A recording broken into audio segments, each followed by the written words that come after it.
내가 주의 법도들을 사모하여 싸우니 주의 의로 나를 살아나게 하소서. 진리와 생명 되신 주님, 오늘 3일 새벽도 은혜 가운데 깨어 주님 앞에 가까이 나오게 하시니 감사합니다.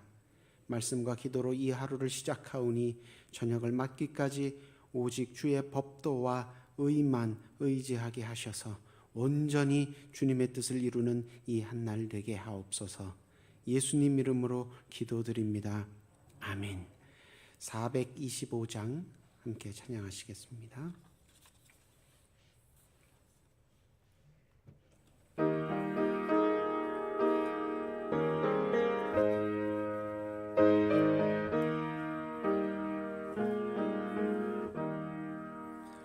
주님의 뜻을 이루소서. 고요한 중에 기다리니 진흙과 같은 날 빚으사 주님의 형상 만드소서. 주님의 뜻을 이루소서. 주님 발 앞에 엎드리니 나의 맘속을 살피시사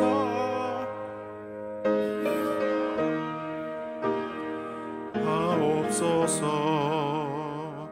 주님의 뜻을 이루소서. 병들어 몸이 피곤할 때 권능의 손을 내게 펴사 강건케 하여 주옵소서. 주님의 뜻을 이루소서. 온전히 나를 주장하사 주님과 함께 동행함을 만민이 알게 하옵소서. 아멘. 426장 한 장 더 찬양하십니다.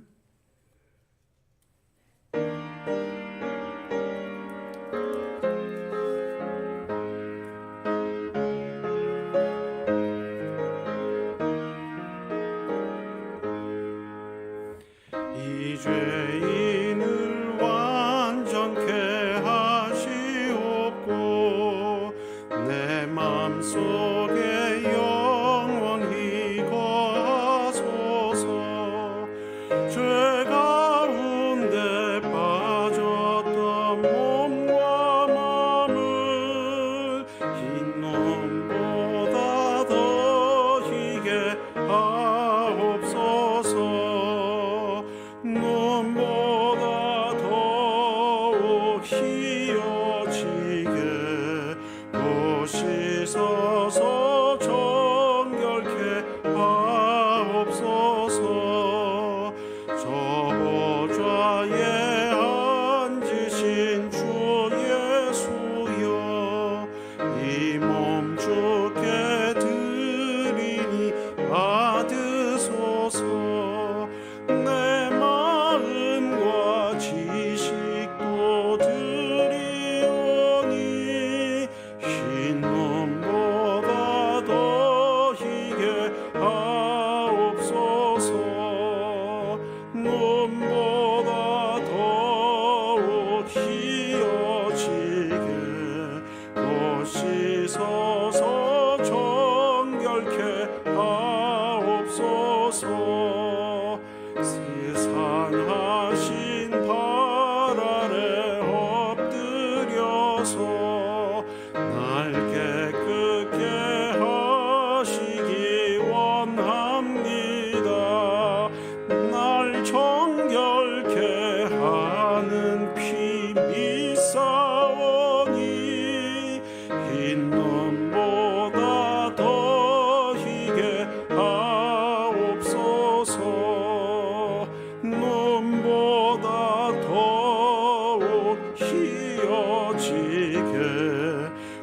씻어서 정결케 하옵소서.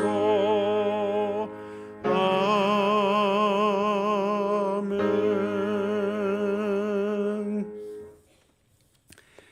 이 아침 우리에게 주시는 말씀은 사무엘상 21장 6절, 사무엘상 21장 6절 한 절 말씀입니다.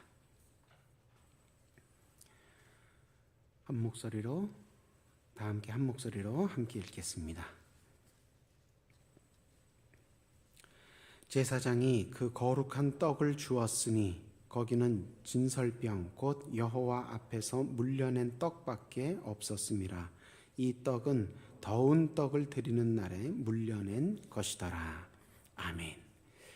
네, 성령 강림절 이후 성령의 계절을 보내는 중에 있습니다. 이 계절에 무엇보다 먼저 성령 충만 받으시고 성령의 함께하심과 도우심 가운데 신앙생활 잘 하셔서 하나님 닮은 거룩한 자녀 다 되시고 하나님 나라 거룩한 열매 풍성하게 맺으시는 이 기간 보내시기를 주님의 이름으로 축복합니다. 오늘 본문은 유명한 내용이죠. 다윗이 사울 왕의 핍박을 피해서 급하게 달아나던 때에 벌어진 일입니다. 높 땅의 아히멜렉 제사장 집으로 다윗이 피해서 도망왔습니다. 그 집에 좀 거처하면서 사울 왕의 칼날을 좀 피하려고 그 집에 들어왔는데 너무 급하게 오다 보니까 칼도 음식도 다 준비하지 못하고 그냥 몸만 왔습니다. 당연히 도망자 처음 쫓기는 신세가 됐으니까 따르는 부하들도 없고 홀홀 단신, 혈혈 단신, 그냥 그렇게 좀 급한 모습으로, 좀 빈한 모습으로 그렇게 도망을 왔습니다. 그래서 제사장에게 좀 하나님 앞에 제사 지내기 위해서 준비한 그 떡을 좀 달라. 근데 그 떡은 사실은 제사장만 먹을 수 있는 떡이죠. 근데 그 제사장만 먹을 수 있는 그 떡을 얻어먹는 그런 장면입니다. 문자적으로만 보자면 다윗은 또 이 다윗에게 그 떡을 준 제사장은 율법을 범한 셈이 되는 것이지요. 그 제사에 관한 율법, 제사법, 제물에 관한 규정을 보면 여호와 앞에 바쳐진 그런 음식물들은 다 태우든지 아니면 제사장들의 양식으로 사용하든지 그렇게 해야 되는데 레위 지파도 아니고 제사장도 아니고 유다 지파의 하나님의 제사 직분과는 전혀 관계가 없는 인물이 제사장만 먹을 수 있는 떡을 달라. 그런데 줬으니까 말입니다. 그런데 하나님께서는 이 장면을 보시고 이 제사장도 이 다윗도 정죄하지 않으시고 오히려 허락하십니다. 하나님 왜 그러셨을까요?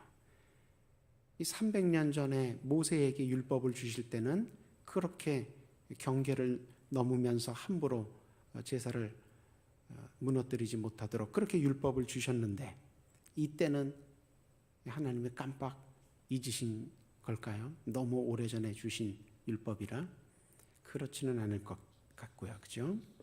그러면 하나님이 다윗을 좀 특별하게 편애하셨나 보다. 근데 그것도 좀 그렇습니다. 그렇게 성경을 이해하기에는 하나님은 아무리 자비로우셔도 공의의 하나님이신데 그렇게 율법을 어겨가면서까지 어떤 사람을 특별하게 편애하는 것은 하나님, 우리가 아는 하나님의 모습이 아니지요. 왜 그러셨을까?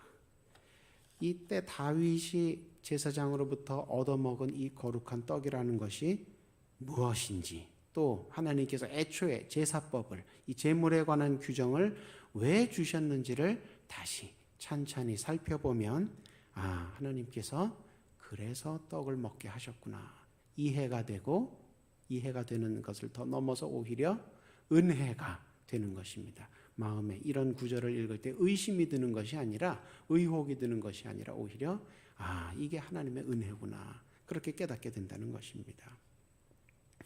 하나님께 드리는 제사는 구약시대에 5가지가 있었습니다.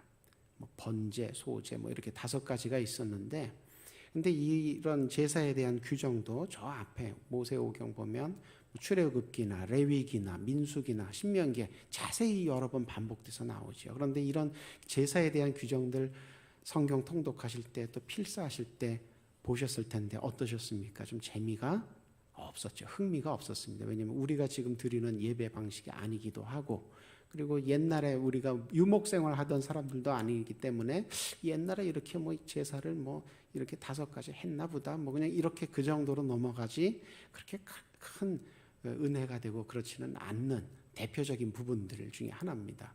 이 성경에 나오는 족보라든지 혹은 제사법이라든지 참 통독할 때 넘어가기 힘든 부분들이죠. 그런데 그런 부분들조차도 그냥 옛날에 제사가 한 5가지 있었나 하는구나, 옛날엔 그랬구나, 이렇게 그냥 단순 정보로 이렇게 읽는 것보다는 그렇게 읽지 아니하고 하나님께서 이런 제사들을 왜 시키셨을까, 그 의도를 이렇게 생각하면서 읽다 보면 또 은혜가 많이 됩니다.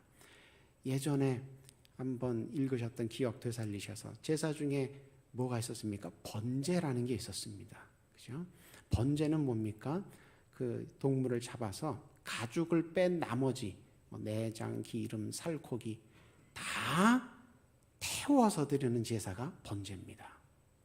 그러니까 하나님께서 왜 이렇게 다 태우라고, 다 태워서 하나님께 드리려고 이런 번제를 왜 명령하시고 시키신 걸까요? 다 태우는다, 다 태운다. 이거는 철저한 회개나 철저한 헌신을 의미하는 제사입니다. 그러니까 하나님께서 이런 제사를 시키심으로써 광야 생활 때부터 이스라엘 백성들에게 신앙생활은 대충 하지 말고 간헐적으로 하지 말고 일부분만 하지 말고 철저하게 신앙생활을 하라고 당부하시는 겁니다. 그래서 이 번제는 그날 아침과 그날 저녁, 하루에 2번을 드리게 되는 거죠. 그래서 성소에서는 매일 번제를 드리기 때문에 성소 제단의 불은 절대로 꺼지지가 않습니다. 그러니까 늘 꺼지지 않고 타오르는 제단의 숯불은 하나님께서 늘 우리와 함께 하신다. 우리는 철저하게 신앙생활하고 하나님은 늘 우리와 함께 하신다. 이걸 보여주는 겁니다. 시각적으로 보여주고 연기가 올라가니까 그 사람들이 그 연기를 보고 성소 바깥에서도 제단의 불이 계속 타고 있구나. 번제가 계속 드려지고 있구나. 하나님이 우리와 함께하고 계시는구나. 40년을 그걸 보게 하셨다는 겁니다. 그러니까 이런 제사 규정들 오늘날 우리 신앙생활할 때 적용하면 어떻습니까? 교회도 아침 저녁으로 기도합니다. 지금 우리가 드리는 이게 기도예요. 이게 구약으로 치면 번제 드리는 겁니다. 여러분들이 한 명 한 명이 제단에 꺼지지 않는 숯불들입니다. 오늘 기도의 불길 여러분들이 아침에 불 붙이신 겁니다.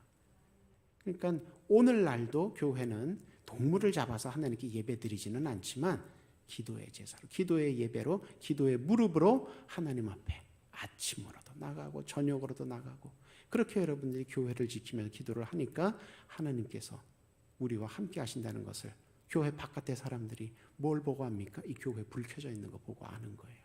교회에서 마이크 소리 이렇게 웅웅웅웅 들리는 거 보고 아이고 저 옆집 교회 또 시작했구나. 아는 거예요. 그 여러분들이 오늘날의 제단 숯불입니다. 그렇게 신앙생활을 하라고 하나님께서 번제 제사를 드리라 그렇게 시키신 겁니다. 또 어떤 제사가 있었습니까? 번제는 동물을 잡아서 다 태우는 제사라면 그렇게 동물의 피를 흘리지 않고 드리는 제사가 있었습니다. 그걸 소제라고 불렀습니다. 주로 곡식을 드리는데 곡식만 드린 건 아니고 제철 과일도 드릴 수 있었고 또 곡식으로부터 만든 2차 음식물 빵이라든지 올리브 기름이라든지 또 포도주라든지 향신료 이런 것들, 소금 이런 것들을 하나님께 피 흘림 없이 드리는 제사를 소제라고 불렀습니다. 근데 우리말로 소제, 그러니까 소소하게 드리는, 좀 평소에 우리가 접하는 그런 재료를 가지고 드리는, 그러니까 변변치 않은 제사라는 의미로 소제 이렇게 번역을 했는데 원래 히브리어로 이 민하라는 말은 선물을 뜻합니다. 그러니까 하나님께 선물 드릴 때 꼭 그렇게 뭐 양을 잡고 소를 잡고 이러지 않아도 된다는 거예요. 평소에 우리가 먹는 식물을 하나님께 드려도 하나님께서 기뻐 받으시는 겁니다. 피 흘림이 없이는 죄 사함이 없다 이렇게 강조하신 것은 제사를 하나님께 동물 제사를 드릴 때 원래는 죄 때문에 우리가 죽었어야 되죠. 그런데 나 대신 이 동물이 죽는다. 그러니 죄를 이 피 흘림을 보고 죄의 심각성을 깨닫고 죄를 짓지 말아라. 이것을 강조하기 위해서 피 흘림이 없이는 죄 사함을 얻지 못한다. 이렇게 강조하신 말씀하신 것이 사실은 이 구약을 자세히 읽어보시면 이 동물을 바칠 수 없을 만큼 가난한 사람들은 하나님께서 이 소제만 드려도 피 흘림 없는 이 곡식 제사만 드려도 죄 사함을 해주시는 그런 규정이 또 율법에 나옵니다. 그러니까 하나님께서는 그렇게 소제, 빈소한 그런 제사라도 그 마음의 중심을, 제사자의 마음의 중심을 보시고 사죄의 은혜를 구약시대 때부터 주셨다. 그런 은혜의 하나님을 우리가 또 소제, 제사를 통해서 배울 수 있습니다. 또 받은 은혜에 감사하고 또 받은 은혜에 대해서 또 내가 서원하기 위해서 하나님께 드리는 제사가 있습니다. 화목제라고 하죠. 히브리어로는 샬롬임이라고 하는데 이름이 히브리어로 들으니까 뭐하고 비슷하죠? 샬롬임. 이 이름은 뭐하고 비슷합니까? 그렇습니다. 샬롬하고 비슷합니다. 이 말에서 나온 말이에요, 실제로. 그러니까 하나님께서 나에게 샬롬, 평화와 화목과 안녕을 주셨기 때문에 혹은 그것을 주셔서 내가 하나님께 어떤 걸 서원할 때 그때 드리는 제사가 샬롬임. 샬롬 때문에 혹은 샬롬을 위하여 드리는 제사, 화목제사입니다. 이 화목제사의 특징은 제사를 드리는 사람과 또 그 제사를 집례하는 제사장뿐만이 아니라 이웃 사람들까지 다 초대해서 그 제물을 내장하고 기름은 태워서 하나님께 드리고 나머지 살코기 부분은 다 나눠 먹습니다. 그러니까 일종의 잔치 제사 같은 거예요.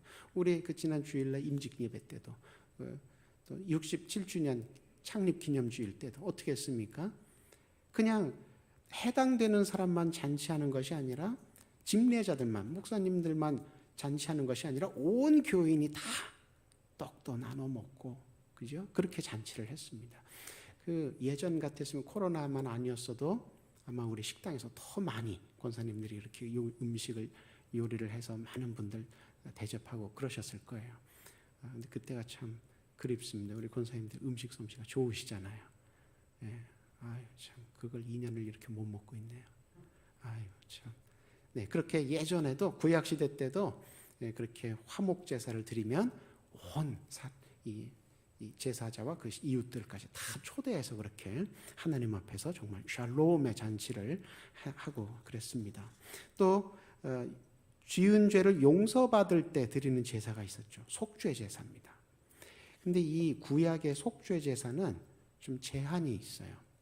개인이 지은 죄를 속죄하기 위해서 속죄 제사 드릴 때는 내장하고 기름만 태우고 살코기는 제사장들이 양식으로 씁니다.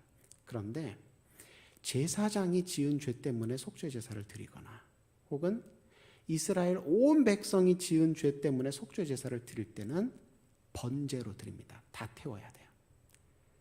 그러니까 제사장이 지은 죄 때문에 혹은 온 백성이 지은 죄 때문에 속죄제를 드릴 때는 거기서 먹으면 안 됩니다. 다 태워야 돼요. 그리고 이 신약 시대와 달리 속죄 제사는 내가 알지 못하고 지은 죄에 대해서만 효력이 있습니다. 혹은 내가 고의로 죄를 지었어도 사람 피를 흘리지 않은 그냥 재산상의 손해 정도 끼치는 그런 죄를 중죄가 아닌 죄에만 속죄 제사가 해당이 됩니다. 만약에 고의로 누구를 죽였다. 그럼 그 사람은 속죄 제사 해당이 안 됩니다. 그 사람은 율법에 의해서 어떻게 해야 됩니까? 사형당해야 돼요. 그러니까 구약에는 모든 죄가 다 용서받는 게 아니에요. 그게 신약 시대 십자가 보혈과 다른 겁니다. 십자가 그늘 아래에서는 그 바울 보세요. 성도들을 잡아 죽이던 사람이었습니다. 그런데 십자가 그늘 안에서 용서받고 교회를 섬기는 사도가 되죠. 근데 구약 시대에는 그렇게 안 됩니다. 구약 시대에는 누구를 고의로 죽였으면 사형당하는 거지, 속죄 제사 아무리 소를 몇백 마리 몇천 마리 드려도 안 됩니다. 그런 차이가 있고요. 또 성전이나 혹은 이웃 사람에게 그런 재산상의 손해를 끼쳤을 때, 그때는 어떻게 해야 됩니까? 율법에 의해서 피해난 금액만큼 보상을 해야 되겠죠. 근데 그렇게 보상만 하면 그거 끝나면 되는 게 아니고, 반드시 그럴 경우에는 하나님께 속건제라는 제사를 드려야 됩니다. 아니, 내가 이 사람한테 손해를 끼쳐서 이 사람한테 내가 배상만 하면 됐지, 아니 왜 하나님한테도 내가 또 양을 바치고 이 속건제를 또 드려야 합니까? 그래야 돼요, 구약에는. 왜냐? 우리가 일상생활을 하는 가운데서도 어떤 사람한테 손해를 끼쳤으면 미안합니다, 내가 운전을 좀 부주의하게 해서 차로 이렇게 들이받았는데 미안합니다, 내가 배상하겠습니다, 이래야 되잖아요. 그런데 그 다친 사람 부모님을 만났을 때 어떻게 해야 되겠습니까? 아유 어르신 죄송합니다, 제가 자제분을 좀 다치게 했습니다, 자제분 차를 좀 제가 상하게 했습니다, 제가 고의로 그런 건 아닌데 어쨌든 참 죄송합니다. 그 부모님을 만나게 되면 부모님한테도 그렇게 인사를 해야 돼요. 그게 도리입니다. 그 부모님 만났는데 댁은 누구시오? 이렇게 그냥 안면몰수하면 그러면 그거는 사과하는 사람의 태도가 아니죠. 속건제사가 그런 의미입니다. 내가 피해를 끼친 그 사람, 어떤 사람이냐? 그 하나님의 백성이라는 겁니다. 그러니까 하나님은 나의 하나님일 뿐만이 아니라 피해자의 하나님이시기도 하기 때문에 내가 그 하나님에게도 사과의 속건제를 올려야 된다는 겁니다. 그러니까 하나님은 이스라엘 백성 모든 사람 한 사람 한 사람의 다 하나님이 되시지, 아무리 힘이 없고 약한 사람이라 할지라도 그 사람이 하나님으로부터 관심을 덜 받고, 그게 아니라는 겁니다. 그래서 누구에게든지 손해를 끼쳤으면 배상을 하되 그의 하나님 곧 우리 하나님 여호와께도 속건제사를 드려라, 그렇게 제사 규정을 주신 겁니다. 그러니까 이렇게 제사의 내용들을 이렇게 보면 참 은혜가 돼요.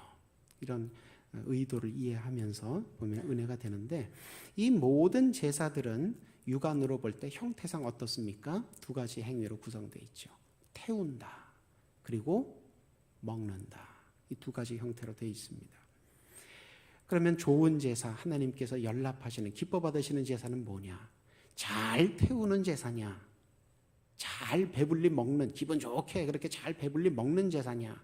그런 제사가 하나님께서 원하시는 제사, 하나님께서 기뻐하시는 제사냐? 행동으로 보면 안 되고 그 제사에 담긴 의미, 의도를 맞게, 의미, 의도에 맞게 행해야 그게 하나님께서 원하시는 제사가 되는 거죠. 하나님께서 제사 제도를 주신 목적이 무엇입니까? 하나님께서 원하시는 제사의 결과가 무엇입니까? 다 태우고 재만 남은 제사입니까? 배부르게 배두드리면서 걸어나가는 제사가 좋은 제사입니까? 아닙니다. 그 제사를 통해서 제사드린 그 사람이 하나님과의 관계가 회복되고, 그래서 하나님 앞에서 살아나는 제사. 동물은 죽지만 그 제사자가 살아나는 제사, 영적으로도 육적으로도 살아나는 제사, 그게 하나님이 제사를 통해서 얻고자 하시는 결과입니다. 하나님이 그렇게 제사자가 살아나야 기뻐 받으신다는 겁니다. 그게 하나님의 목적이었다는 겁니다. 그래서 제사 끝난 다음에 하나님께서 번제 말고 나머지 제사들은 다 그렇게 나눠 먹으라고 하신 이유가 사람이 살아나게, 영적으로 뿐만이 아니라 신앙적으로 뿐만이 아니라 육적으로도 살아나게 하기 위해서.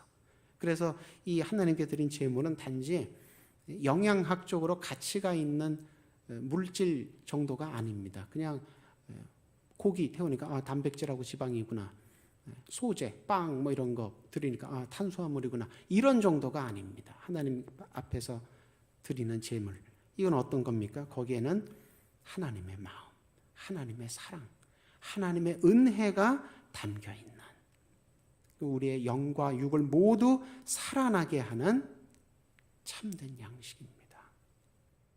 그러니까 다른 데서 아무리 뭐 음식 잘 먹는다고 사람이 살아나는 게 아니고 하나님 앞에 제사 드릴 때, 예배 드릴 때 먹게 되는 제물의 음식. 그게 하나님의 양식이에요. 그러니까 하나님께서 그걸 먹고 살아나라고 우리에게 그런 제사의 율법을 주셨던 겁니다. 그래서 하나님이 다윗에게 제사장만 먹을 수 있게 하셨던 그 거룩한 떡을 먹게 하신 게 그와 같은 이유입니다. 하나님께 택함 받은 다윗이 하나님께 버림받은 사울로부터 억울하게 불의하게 핍박받아서 생명이 위태롭게 되자 하나님께서는 하나님의 사람인 제사장 아히멜렉을 통해서 다윗에게 하나님의 떡을 먹게 하신 겁니다. 그래서 살게 하신 겁니다. 제사법의 문자대로 따지면 제사 법률 위반이지만 그 제사법을 주신 하나님의 목적의 관점에서 보자면 가장 잘 부합되는 조치인 것입니다. 하나님의 사람을 하나님의 떡을 먹게 하여서 살게 한다. 그 제사의 목적이 잘 성취된 사례라는 겁니다. 그래서 예수님도 오늘 본문 사건을 신약 때 인용하신 적이 있습니다. 제자들이 한 번은 안식일에 미리삭을 잘라 먹은 적이 있죠. 그러니까 바리새인들이 저건 안식일법 위반 아니냐고 들고 일어납니다. 펄펄 뜁니다. 그러자 예수님께서 바로 오늘 본문 사건의 그 다윗이 거룩한 떡을 먹은 사건을 말씀하시면서 하나님의 사람을 하나님의 떡으로 살리는 것은 하나님의 뜻이다. 그렇게 깨우쳐 주시죠. 그럼으로써 예수님은 자기가 다윗보다 크신 분이고 안식일보다 크신 분이고 제사법보다 크신 분임을 알려주시게 하십니다. 그리고 예수님은 어떻게 하셨습니까? 자기 몸을 생명의 떡으로 우리에게 내어주셨지요. 그래서 믿음으로 이 떡을 먹는 자마다 영생에 이르게 하셨습니다. 구약의 제사와 달리 제한이 없는 은혜를 받을 수 있는 큰 길이 활짝 열린 겁니다. 누구든지 어떤 죄를 지었든지 믿음으로 예수의 몸을 먹으면 그는 나와 내 안에 나는 그 안에 있어 하나가 되고 영생에 들어가게 된다는 겁니다. 그런데 안타깝게도 구약 시대에도 신약 시대에도 현대에도 하나님의 거룩한 떡을 무시하고 하나님의 거룩한 떡을 먹기를 거절하는 그런 불신앙의 사람들이 참 많습니다. 하나님의 마음, 하나님의 사랑, 하나님의 은혜가 담겨 있어서 영과 육을 모두 살아나게 하는 거룩한 제물을 하나님으로부터 받아 먹어야 하는데 그 대신 하나님의 떡이 아니라 세상이 주는 떡, 세상이 주는 양식을 더 많이, 더 즐겨 먹는 사람들이 오늘날도 많다는 겁니다. 율법 가운데 이런 율법이 있죠. 자기 자녀를 우상의 제물로 바치는 자는 하나님께서 엄히 벌하신다. 절대로 자기 자녀를 우상의 제물로 바치지 마라. 그런 율법이 있습니다. 우리 생각에는 세상에 그런 부모가 있을까 싶은데 실제로 있으니까 그런 율법을 주신 겁니다. 자기 자녀를 우상의 제물로 바치는 그런 부모들. 그런데 그런 부모들이 오늘날에도 있습니다. 어떤 경우입니까? 자녀들에게 하나님의 떡이 무엇인지 가르치고 거룩한 떡이 무엇인지 가르치고 그걸 먹게끔 예수님을 믿게끔 그렇게 떡을 먹이고 가르치고 그래야 되는데 그거 대신 세상 성공의 떡을 강조하면서 먹입니다. 거룩한 떡 대신 세상의 떡을 먹어야 네가 세상에서 잘 된다. 그 수험생들 가운데 지금도 목사님 우리 애 1년만 교회 잠깐 덜 다니고 학원 보내겠습니다. 목사님 우리 자녀 회사 나가서 돈 벌고 어디 출세해서 어디 가야 되기 때문에 신앙생활 요즘 잘 못합니다. 이해해 주십시오. 그럽니다. 그러니까 세상의 떡을 먹이는 거예요. 그럼 그렇게 세상의 떡을 먹고 자란 아이들은 결국 커서 누구를 닮은 사람이 될까요? 하나님의 사람이 될까요? 세상의 사람이 될까요? 그러니까 말씀을 묵상할수록 좀 두렵고 떨리는 마음으로 기도하게 된다는 겁니다. 이 아침 기도하실 때 하나님, 주께서 우리를 위해 하나님의 마음, 하나님의 사랑, 하나님의 은혜가 담긴 영과 육을 모두 살아나게 하는 귀한 거룩한 음식을, 하나님의 떡을 구약시대부터 주시고 또 가장 귀한 예수님을 우리에게 주셨음을 배우고 깨닫게 하시니 감사합니다. 이 거룩한 생명의 떡을 꼭 먹고 우리와 우리 자녀들 모두 다윗처럼 힘있게 은혜롭게 살아가게 하옵소서. 간절히 기도하시기를 주님의 이름으로 당부합니다.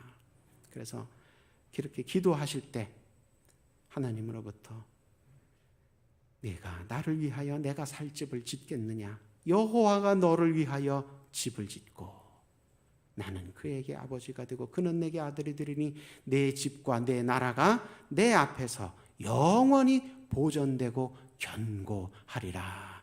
귀하고 놀라운 응답 받으시는 이 아침 되시기를 주님의 이름으로 축복합니다. 기도하겠습니다. 우리에게 생명의 양식을 배불리 먹이시기를 즐겨 하시는 주님, 말씀을 통해 우리가 무엇을 먹기를 사모하며 간구해야 하는지 다시 한번 배우고 깨닫게 하시니 감사합니다. 말씀에 힘입어 주님께서 부족함 없이 공급하시는 거룩한 생명과 사랑과 은혜와 능력을 충만하게 공급받아 나도 힘있게 은혜롭게 살고 남들도 힘있게 은혜롭게 살아나도록 돕는 수유동계 모든 권속들 되게 하여 주옵소서. 이 시간 육신의 연약함으로 말미암아 하나님 앞에 기도하고 있는 환자들 위해 함께 기도하기를 원합니다. 하나님, 친히 어루만져 주셔서 그 다치고 상한 모든 곳이 깨끗하게 치유되고 회복되게 하여 주옵시고, 기도하며 사랑하는 마음으로 간병하고 있는 가족들 또한 영육 간의 강건함으로 붙들어 주옵소서. 코로나 변이증이 속히 진정되어서 많은 교회들이 힘있게 다시 일어설 수 있게 하여 주옵시고, 그러므로 말미암아 신천지와 같은 악한 사이비 이단들도 다 떠나가게 하여 주옵소서.